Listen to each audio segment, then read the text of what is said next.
Sirens echo somewhere far away. It's the kind of late-night sound Memphis racers know really well. Engines rumble across the back roads, and the smell of burnt rubber stays in the air long after the last race. In the middle of it all stands JJ, the boss. Loud, confident, and totally certain of who he is and what he represents. People talk about his wins, his temper, his money races, and his amazing speeches. But the truth is simple. None of that explains why he runs the streets the way he does. JJ wasn't shaped by fame or television contracts. He was shaped by survival. Long before anyone outside of Memphis ever knew his name, everyone sees the confidence. Everyone hears the shouting and the trash talk, but few understand the pressure behind it, the responsibility of keeping a crew together, keeping the races fair by his rules, and keeping the Memphis name respected in a world where respect is like money. Conflicts with enemy crews, tense race night arguments, and moments where voices rise high enough to shake the night have followed him for years. JJ doesn't run away from confrontation. He goes right into it because in his world, you win authority the same way you win races, by refusing to back down. He's been knocked down, hurt, bandaged, criticized, and praised just as much. Yet, he keeps pushing forward because quitting was never an option where he grew up. For JJ, racing is not a hobby or a show.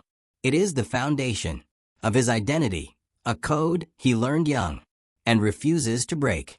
And that's where the real story begins. The deeper truth behind JJ DeBoss's empire has nothing to do with speed.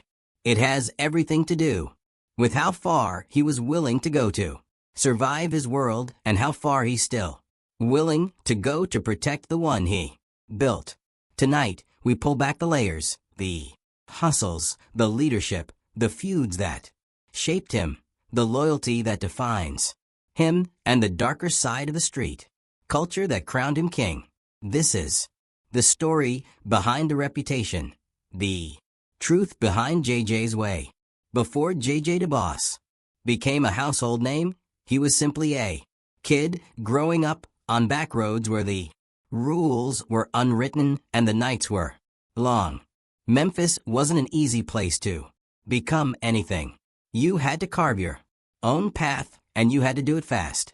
JJ was raised in a world where engines spoke louder than words, where survival meant moving quickly and thinking even quicker. And from the moment he could stand on his own, he was surrounded by people who believed that reputation was everything. He learned early that the streets had memory. They remembered who won, who lost, who talked big, and who couldn't back it up. Respect wasn't given. It was fought for, risked, and earned. With every pass down a dusty back road, JJ figured out that if he wanted to be somebody, he had to be willing to push harder, drive faster, and talk louder than anyone else around him. The chaos of his upbringing didn't break him. It made him stronger. He watched older racers gamble their last dollar on a single run. He saw feuds start over 10 feet of asphalt. He understood that a person could lose a whole future in one bad shift. And somehow that danger only made him hungrier. People around Memphis remember JJ as a kid who refused to sit still, who hustled anything with wheels, who'd bet on a race before he had a car worth racing. The roughness of his environment didn't scare him. It raised him. Every lesson he learned was taught not with words, but with consequences. By the time JJ reached adulthood, he didn't need a crowd to tell him who he was. The streets had already told him. They shaped him into someone who believed that control, loyalty, and courage weren't optional. They were survival tools. And that origin created the foundation for the empire he would build decades later. Long before J.J. DeBoss ever stood in front of television, cameras, or shouted across a start line, he lived the life of a hustler, the sort of person who could turn a broken down shell into a running car, flip it, race it, and bet on it all in the same night. Money didn't come easy where he was from, so he created it. Cars, parts, side deals, late-night bets. J.J. learned how to survive by becoming the guy who always had something going on. People in Memphis still talk about the years when J.J. seemed to have a hand in every deal. If someone needed a part, he found it. If someone needed a race, he set it up. If someone needed an opponent, he became one. The man didn't just chase opportunities. He hunted them. The streets were his workplace, and the sound of engines was his economy. Racing for cash wasn't a pastime. It was a way to keep the lights on, feed the family, and stay one step ahead of the next challenge. Every night was a negotiation. Every race was a test of nerve. J.J. gambled with confidence because he believed in himself more than he believed in luck. It was that mindset, stubborn, bold, fearless, that earned him respect from people who didn't give respect easily. His reputation started to spread as someone who didn't fold under pressure. He didn't panic. He didn't avoid conflict. And he didn't back out if money was on the line. In the street world, that mattered more than being the fastest. It meant you were dependable and dangerous. These hustler years created the instincts that made him who he is today. The sharpness, the suspicion, the ability to read people instantly, to know when someone was lying, and to call out a bluff before it cost him. Those instincts built the foundation for the Memphis team he would one day lead. But at the time, J.J. didn't know he was building an empire. He was just fighting to survive another night. J.J. DeBoss didn't become the leader of Memphis street racing by accident. He earned it through years of proving he wasn't just a driver. He was a strategist, someone who could keep the peace, settle disputes, and still walk away with the money. Memphis racers started turning to him when they needed a decision made, a race organized, or a problem handled. Leadership wasn't something he asked for. It was something he grew into. He understood something most drivers didn't. Racing wasn't just about horsepower. It was about people. Crews weren't random groups. They were families. And families needed a backbone. J.J. became that backbone through grit, loyalty, and an unshakable ability to remain calm when everyone else was heated. His presence brought structure to a chaotic world. Racers who once acted on emotion began following his calls, his rules, his system, because they knew one thing. J.J. looked out for Memphis first. And if you stood with Memphis, he stood with you. That's how he became a shot caller. He built alliances. He built loyalty. And over time, he built a crew that didn't just race together. They lived by a code together. A code J.J. enforced with iron discipline and a sharp tongue. If you raced with him, you raced under his rules. If you represented Memphis, you did it his way. And that's when the story of J.J. DeBoss truly began. Not as a hustler, not as a survivor, but as the leader of one of the strongest street racing crews in America. For most racers, getting on TV means validation, fame, recognition. But for J.J. DeBoss, it meant something far more complicated. When the producers of Street Outlaws approached Memphis, they weren't looking for polished champions. They were looking for authenticity. Real people, people who lived the racing life every single day. And J.J. was all of that wrapped into one unstoppable force. The moment he stepped into the spotlight, everything changed. The world that used to belong only to Memphis suddenly opened to millions of viewers. JJ went from a local legend to a national figure almost overnight. But with the spotlight came pressure. The races got bigger, the stakes got heavier, and every word, every argument, every decision he made was now being picked apart by fans, critics, and rival racers. He didn't soften for TV. He didn't adjust his style. Instead, he doubled down on who he was. The louder he got, the more people tuned in. The more people tuned in, the bigger the target on his back grew. Fame brought attention, but attention brought enemies. Old rivalries came back to life. New rivalries formed.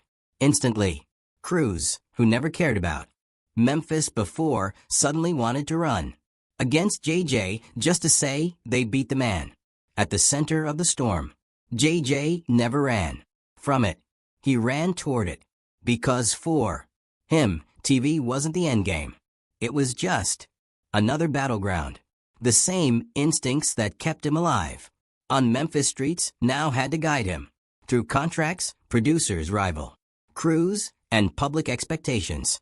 He had to protect his team while still delivering entertainment for millions of viewers. But the truth was simple. Fame didn't change JJ. It only magnified the intensity that was already there. And with cameras rolling, that intensity would soon erupt into some of the fiercest racing feuds ever seen on television. If JJ DeBoss built his empire on anything, it was conflict. Not the reckless, pointless kind, but strategic conflict, controlled chaos, feuds that tested loyalty, sharpened his crew, and defined Memphis as a force no one could ignore.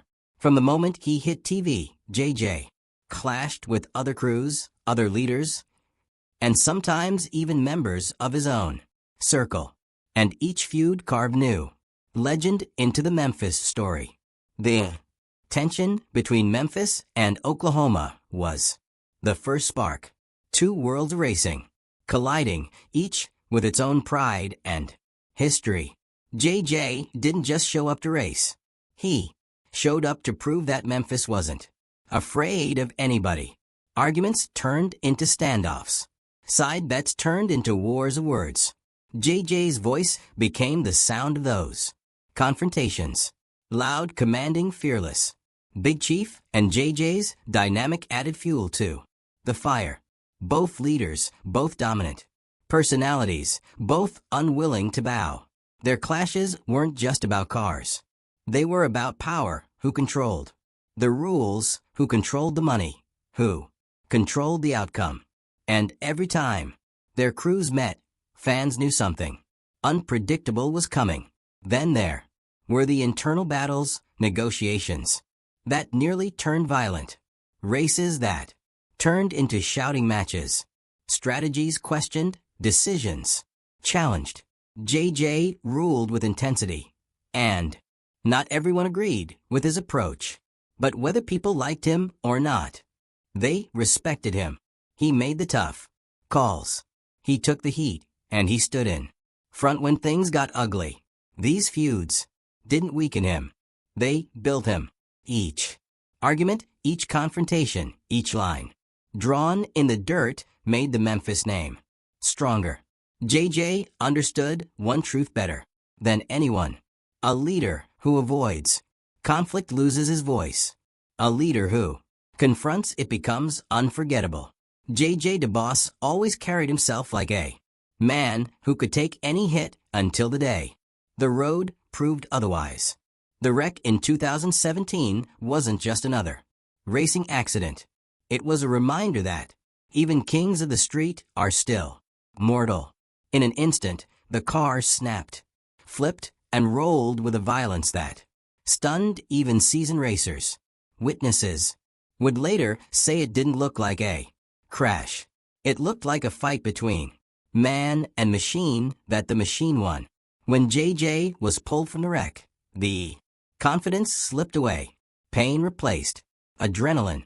Vulnerability replaced certainty. And for a brief moment, the Memphis leader, who always seemed unbreakable, looked human. He spent weeks recovering, walking with visible pain, carrying the kind of scars only racers truly understand.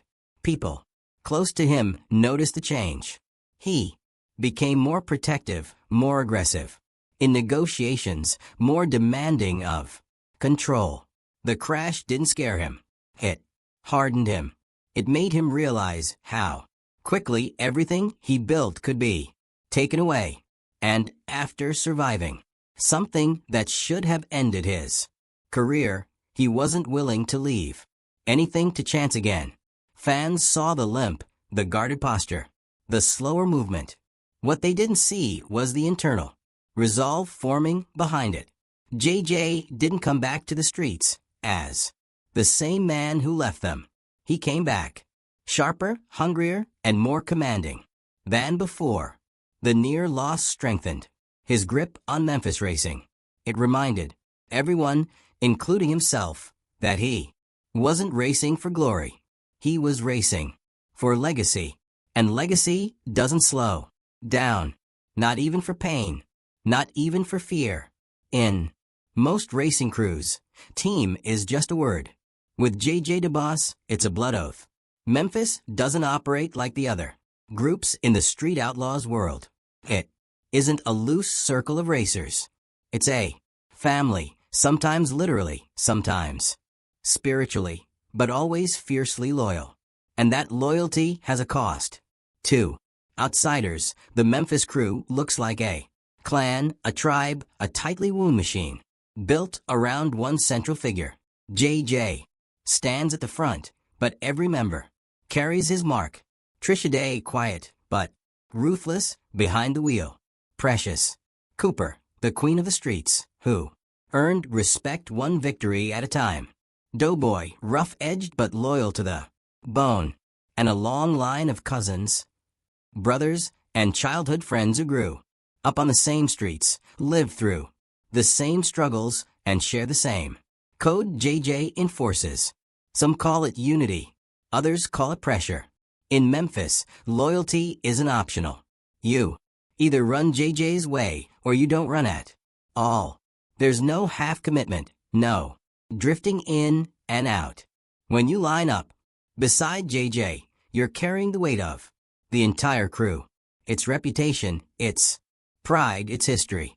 Critics say JJ's leadership style is close to extreme. His supporters call it necessary because on the street, unpredictability is the only predictable thing. If you're not aligned, you're vulnerable. And JJ refuses to let vulnerability define his crew. And there's the darker edge. When a team becomes a family, conflict becomes personal, arguments hit deeper, mistakes sting harder, and loyalty becomes both shield and weapon. Memphis racers know that being part of JJ's crew means inheriting his enemies, his wars, and his expectations. But that's the core of JJ's empire. The belief that family wins races. Family makes strategy. Family takes the hits. Family lifts the crown. And in a world built on asphalt and adrenaline, it's the only armor that's ever kept Memphis alive. Every successful figure gathers critics. In JJ's case, they came in full force.